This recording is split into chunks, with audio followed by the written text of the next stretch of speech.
अस्सलाम वालेकुम नाजरीन, मैं मोहम्मद यासिर यासीन आपकी खिदमत में हाज़िर हूँ। नाजरीन, आज मैं आपको नमाज का तरीका बताऊँगा कि आपने मस्जिद अल हराम में या मदीना में नमाज़ें कसर पढ़नी हैं या पूरी पढ़नी है। कसर का मतलब है कि नमाज को आधी करना। इसके अलावा आपने जमात के साथ नमाज किस तरह अदा करनी है और अकेले नमाज किस तरह से अदा करनी है। अगर आप जमात के साथ नमाज पढ़ रही हैं और कुछ रकात आपने इमाम के साथ पढ़ी हैं तो बकिया रकात आपने किस तरह से पूरी करनी है और तहज्जुद की नमाज का तरीक़ाकार सफ़र में क्या होगा। तो नाज़रीन, ये वीडियो मर्द हज़रात के लिए भी और ख़वातीन के लिए भी इंतहाई अहम है और मैं इस वीडियो में मुखातिब ख़वातीन को करूँगा, लेकिन तरीक़ाकार दोनों का सेम है,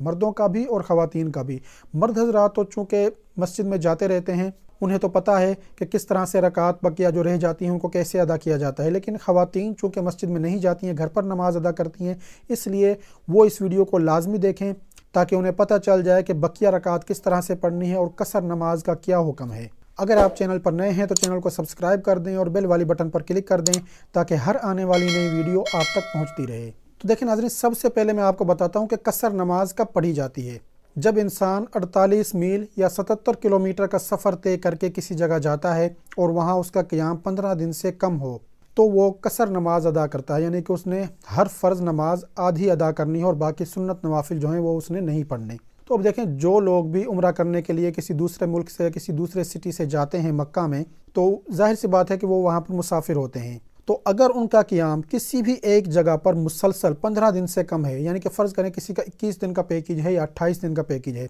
अगर उनका पैकेज कुछ इस तरतीब से है कि पहले 10 दिन उनके मक्का में, फिर 10 दिन मदीना में और फिर बाद के 8 दिन या जो भी दिन उनके बचते हैं वो मक्का में आते हैं, तो देखें अब उनका किसी भी एक जगह पर मुसलसल 15 दिन नहीं है, तो अब वो वहाँ के मुसाफिर हैं, तो उन्होंने नमाज़ें वहाँ पर कसर अदा करनी है। लेकिन अगर उनका पैकेज कुछ इस तरह से है कि मुसलसल उनके एक ही शहर में एक ही टाइम पर 15 दिन से ज़ायद का स्टे है, फ़र्ज़ करें किसी के मक्का में है 16 दिन, तो उस टाइम पर वो मक्का में फिर पूरी नमाज़ें अदा करेगा। तो नाज़रीन, ये तो था मर्द और ख़वातीन दोनों के लिए कि उन्होंने नमाज़ें कसर करनी है या पूरी पढ़नी है, तो आप अपने पैकेज के हिसाब से अब सेलेक्ट कर लें। अच्छा, दूसरी बात कि नमाज अगर जमात के साथ अदा करनी है तो उसका क्या तरीक़ाकार है। देखें, पहली चीज़ तो ये है कि मर्द और ख़वातीन दोनों के लिए ये है कि अगर आप जमात में शामिल हो जाते हैं तकबीर उला, यानी जिस वक्त इमाम पहली तकबीर कहता है कि अल्लाहु अकबर और हाथ बांधता है, उस वक्त अगर आप शामिल होते हैं फिर तो ठीक है। लेकिन अगर इमाम रकू में जाने लगे तब आप शामिल हों तो आपने क्या काम करना है, आपने अल्लाहु अकबर कहकर पहले हाथ इस तरह से बांधने हैं। इस तरह हाथ बांधने के बाद फिर आप रकू में फ़ौरन चले जाएं। बहुत से लोग क्या गलती करते हैं कि वो अल्लाहु अकबर कहकर सीधे रकू में जाते हैं, हाथ नहीं बांधते। तो देखें, तकबीर तहरीमा कहना यानी कि अल्लाहु अकबर ये कहना फ़र्ज़ है, उसके बाद क़ियाम करना, ये यानी कि इस तरह जैसे हम किरात करते हैं या खड़े होते हैं सूरह फातिहा पढ़ते हैं, ये क़ियाम करना नमाज में फ़र्ज़ है। जो लोग तकबीर तहरीमा कहते ही सीधे रकू में जाएंगे उनका क़ियाम मिस हो जाएगा और उनकी वो रकात मिस हो जाएगी। पहली चीज़ तो ये है। दूसरी चीज़ ये कि अगर आप इमाम के साथ रकू में मिल जाते हैं तब तो आपकी ये रकात शामिल होगी, लेकिन अगर इमाम रकू से उठ जाता है और आप 2 सजदों में शामिल होते हैं तब आपकी ये रकात मिस हो जाएगी, फिर इसको आपने काउंट नहीं करना, फिर आप समझ लें कि आपकी एक रकात निकल गई। अब नमाजें देखें नाज़रीन, वो हैं 3 किस्म की, 2 रकात वाली नमाज, 3 रकात वाली नमाज और 4 रकात वाली नमाज। अब अगर फ़जर की नमाज आप अदा कर रही हैं तो आपने क्या करना है कि फ़जर की नमाज की देखें आपने सुनते पढ़ लेनी है, क्योंकि इनकी बहुत ज़्यादा फजीलत है और आइमा ने और फुक़हा ने ये कहा है कि अगर आप मुसाफिर भी हैं तब भी आप फ़जर की सुनते अदा करें। तो इसलिए बेहतर अमल यही है कि आप सुनते अदा कर लें। उसके बाद आपने फ़जर की नमाज इमाम के साथ अगर दोनों रकातें मिल जाती हैं तो ठीक, अगर आप एक रकात इमाम के साथ पढ़ती हैं यानी कि आप शामिल होती हैं, इमाम जिस वक्त दूसरी रकात पढ़ा रहा था उस वक्त आप शामिल होती हैं, तो फिर आपने क्या करना है कि इमाम आखिर तक अत्तहियात में बैठेगा, जिस वक्त इमाम एक तरफ सलाम फेरेगा आपने खामोशी के साथ बैठे रहना है। जब इमाम दूसरी जानिब सलाम फेरे तो आपने अल्लाहु अकबर कहकर खड़ी हो जाना है। फिर आपने क्या पढ़ना है कि जो कुछ आपने पहली रकत में पढ़ना होता है वो सब आपने पढ़ना है। पहली रकत में क्या पढ़ते हैं, सुबहानक अल्लाहुम्मा, सूरह फातिहा और उसके साथ कोई सूरत, ये तीनों चीज़ें आपने पढ़नी है और अपनी रकात मुकम्मल करनी है। अत्तहियात में बैठना है दोनों सजदों के बाद और एंड पे जाके आपने सलाम फेर देना है। इस तरह से आपकी फ़जर की नमाज मुकम्मल हो जाएगी। अब बात करते हैं नाज़रीन 3 रकात वाली नमाज की, जैसे मगरिब की नमाज। تو آپ پہلے یہ چیز سمجھ لیں کہ 3 رکعت والی نماز میں پہلی رکعت میں کیا کیا پڑھتے ہیں۔ تو دیکھیں 3 رکعت والی نماز میں پہلی رکعت میں آپ نے کیا پڑھنا ہے، سبحانک اللہم، اس کے بعد سورہ فاتحہ اور اس کے بعد کوئی سورت۔ دوسری رکعت میں کیا پڑھنا ہے، سورہ فاتحہ اور اس کے ساتھ کوئی سورت۔ تیسری رکعت میں کیا کرنا ہے، سورہ فاتحہ اور پھر آپ نے رکوع اور سجدے وغیرہ کرنے ہیں۔ فرض کریں آپ سے ایک رکعت مس ہو جاتی ہے، یعنی کہ یہ رکعت جس میں آپ نے سبحانک اللہم، الحمد شریف اور کوئی سورت پڑھنی تھی، یہ آپ کی مس ہو گئی۔ اب آپ نے 2 رکعت امام کے ساتھ پڑھی ہیں، تو اب آپ نے کیا کرنا ہے، تو جیسے ہی امام اپنی 3 رکعت مکمل کرے گا، سلام پھیرے گا، آپ نے کھڑی ہو جانا ہے اور پہلی رکعت اسی طرح سے ادا کرنی ہے جیسے میں نے آپ کو ابھی فجر کی نماز کا طریقہ کار بتایا تھا۔ بالکل سیم وہی طریقہ کار ہوگا کہ اس رکعت میں آپ نے سبحانک اللہم پڑھنی ہے، اس کے بعد سورہ فاتحہ اور کوئی سورت، اور پھر اینڈ پہ جا کے آپ نے سلام پھیر دینا ہے۔ اچھا، مسئلہ کہاں پہ درپیش آتا ہے کہ اگر آپ صرف ایک رکعت امام کے ساتھ پڑھتی ہیں، اب آپ نے کیا کرنا ہے کہ ان 3 رکعت میں سے یہ ایک رکعت آپ نے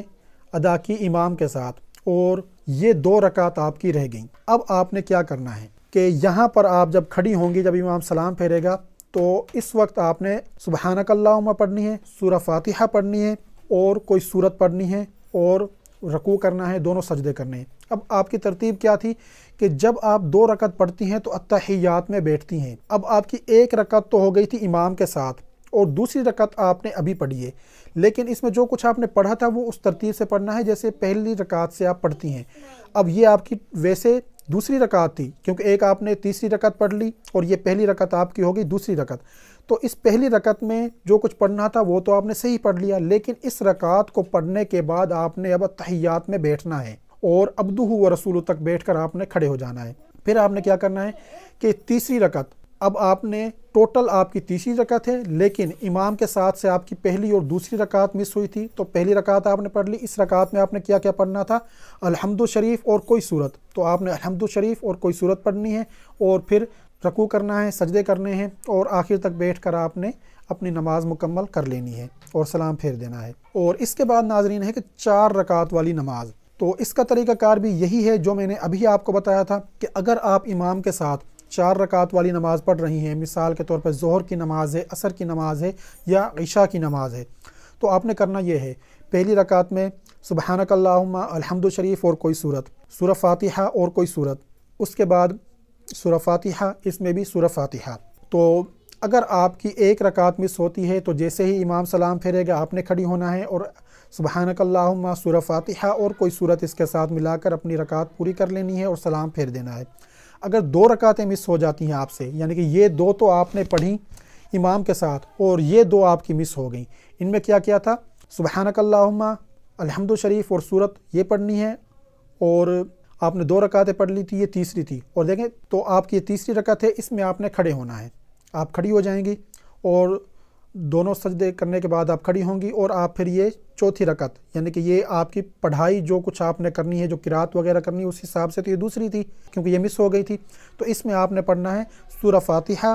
اور کوئی سورت، اور اس کے بعد آپ نے رکوع اور سجدے کر کے اپنی نماز رکعت مکمل کرنی ہے اور سلام پھیر دینا ہے۔ اگر آپ کی مس ہوتی ہیں 3 رکعت، یعنی کہ آپ اس رکعت میں آ کر ملی ہیں، یہ رکعت صرف آپ نے پڑھی ہے اور یہ 3 رکعت آپ کی رہ گئی ہیں، تو اس رکعت میں کیا پڑھنا تھا، سبحانک اللہم، سورہ فاتحہ اور کوئی سورت، اور دونوں سجدوں کے بعد اس میں بیٹھنا ہے کیونکہ ایک رکعت آپ کی یہ ہو گئی اور دوسری رکعت میں چونکہ ہم بیٹھتے ہیں، پہلی رکعت ہم پڑھ کے کھڑے ہو جاتے ہیں، دوسری میں بیٹھتے ہیں، تیسری میں پھر کھڑے ہوتے ہیں اور چوتھی میں بیٹھ جاتے ہیں، تو اس میں پھر آپ نے کیا کرنا ہے، یہ ایک رکعت آپ نے پڑھ لی، یہ دوسری آپ نے ادا کی، تو اس میں پھر بیٹھ جانا ہے۔ اب آپ کی رہ گئی یہ رکعت، تو اس میں کیا پڑھنا تھا آپ نے، سورہ فاتحہ اور کوئی سورت، کیونکہ دوسری رکعت میں ہم یہی پڑھتے ہیں، تو اس میں آپ نے رکوع اور سجدے کے بعد کھڑے ہو جانا ہے۔ اس کی وجہ کیا ہے، کیونکہ پہلی رکعت یہ آپ نے امام کے ساتھ پڑھی، دوسری آپ نے یہ اکیلے پڑھ لی اور یہ آپ کی ہو گئی تیسری رکعت، اس میں پھر آپ نے کھڑے ہو جانا ہے دونوں سجدوں کے بعد۔ اچھا، اگلی رکعت آ گئی، یہ آخری رکعت، یعنی کہ تیسری پڑھائی کے لحاظ سے، کیونکہ چوتھی آپ نے امام کے ساتھ پڑھ لی تھی اور آپ کی یہ چوتھی رکعت ہوگی، تو اس میں آپ نے صرف سورہ فاتحہ پڑھنا تھا تیسری رکعت میں، تو آپ نے سورہ فاتحہ پڑھ کر اس میں دونوں سجدوں کے بعد پھر بیٹھ جانا ہے اور آخر تک بیٹھ کر سلام پھیر دینا ہے۔ تو ناظرین یہ تو تھا کہ اگر آپ سے کچھ رکعتیں امام کے ساتھ سے رہ جاتی ہیں تو آپ نے اپنی نماز کو کیسے پوری کرنا ہے، اور اگر آپ इमाम से हटकर कोई नमाज पढ़ रही हैं तो फिर आपने जो फ़र्ज़ होंगे वो आपने आधे कर लेने हैं। तो देखें, 2 फ़र्ज़ जो होंगे उनको आप आधा नहीं कर सकती, वो आपने 2 रकात पूरी पढ़नी है। उसके अलावा 3 फ़र्ज़ जो होंगे उनको भी आपने आधा नहीं करना, क्योंकि 1.5 रकात नहीं होती कोई भी, उनको भी आपने पूरा कर लेना है, यानी कि 3 फ़र्ज़ ही पढ़ने हैं। और उसके अलावा 4 रकात वाले जो फ़र्ज़ होंगे उनको आपने आधा करके 2 कर देना है, यानी कि पहली 2 रकात पढ़नी है, आखिर तक बैठकर सलाम फेर लें। और देखें, जिन लोगों के लिए कसर नमाज है, यानी जो मुसाफिर हैं, तो देखें टोटल 4 फ़िक़ा हैं। इमाम अबू हनीफ़ा के नज़दीक, यानी जो हनफी फ़िक़ा है, उसके मुताबिक ये नमाज कसर पढ़ना ही वाजिब है, और अगर कोई पूरी नमाज पढ़ लेता है तो उस पर फिर वाजिब होगा कि वो उस नमाज को लौटाए, यानी कि कसर अदा करे। और देखें, पाकिस्तान और इंडिया में ज़्यादातर जो फ़िक़ा है वो इमाम अबू हनीफ़ा का फ़िक़ा, यानी कि हनफी फ़िक़ा है। उसके अलावा इमाम अहमद बिन हंबल, इमाम मालिक और इमाम शाफ़ी, उनके नज़दीक मुसाफिर को नमाज़ें कसर अदा करना लाजमी है, लेकिन अगर वो पूरी अदा कर लेते हैं तो नमाज़ें अदा हो जाएंगी, लेकिन वो खिलाफ़ सुन्नत अमल होगा। तो इसलिए आपने कोशिश यही करनी है कि एक इमाम के नज़दीक तो वाजिब है, बाकियों के नज़दीक खिलाफ़ सुन्नत अमल होगा। अगर वो पूरी नमाज अदा करते हैं तो आप खिलाफ़ सुन्नत ना जाएँ और आप लोग कसर ही नमाज अदा करें अगर आप मुसाफिर हैं। इसके अलावा अगर आप कहीं ज़ियारतों पर जाते हैं या किसी और जगह जाते हैं या जमात से रह जाते हैं, और बहुत से लोग आप लोगों के साथ होंगे, ज़ाहिर सी बात है, ग्रुप भी होते हैं या और होटल के लोग भी होते हैं, अगर आप अपने तौर पे कोई जमात करवाना चाहते हैं तो अगर आपका जो इमाम है वो भी मुसाफिर है तो फिर उसने कसर नमाजें ही पढ़ानी है जमात में भी। अगर आप मुकीम इमाम के पीछे नमाज़ पढ़ते हैं तो फिर आपने पूरी पढ़नी है, लेकिन सिर्फ फ़र्ज़ पूरे पढ़ने हैं, सुन्नत नफल पढ़ने की इजाज़त नहीं है। और इसके अलावा देखें, तहज्जुद की नमाज़ है, उसकी आपने पाबंदी करनी है, कोशिश करें। और देखें, तहज्जुद की कम से कम 2 रकात हैं, 2 रकातों से लेकर 12 रकात तक या जितनी ज़्यादा हो सके आप पढ़ सकते हैं, लेकिन अफजल तरीका जो है, अफजल अमल वो है कि 8 रकात आप पढ़ें। हज़ूर सल्लल्लाहु अलैहि वसल्लम ज़्यादातर 8 रकात पढ़ते थे, कम से कम भी पढ़ी, ज़्यादा से ज़्यादा पढ़ी, और ज़्यादातर 8 पढ़ते थे। तो इनमें कोई पाबंदी नहीं है। और लेकिन ये है कि जितनी भी रकात आप पढ़ें 2-2 करके आपने पढ़नी है। 2 रकात पढ़ी, सलाम फेर दिया, 2 रकात पढ़ी, फिर सलाम फेर दिया। इस तरह से आप जितनी चाहें पढ़ सकते हैं, लेकिन कम से कम 2 रकात और ज़्यादा से ज़्यादा जितनी मर्जी आप पढ़ सकते हैं। तो नाज़रीन,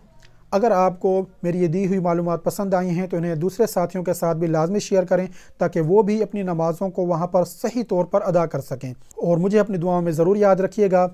अगर आपने अभी तक वीडियो को लाइक नहीं किया तो वीडियो को लाइक कर दें, शेयर कर दें, मेरे चैनल को सब्सक्राइब कर दें और बेल वाली बटन पर क्लिक कर दें, ताकि हर आने वाली नई वीडियो आप तक पहुँचती रहे। शुक्रिया।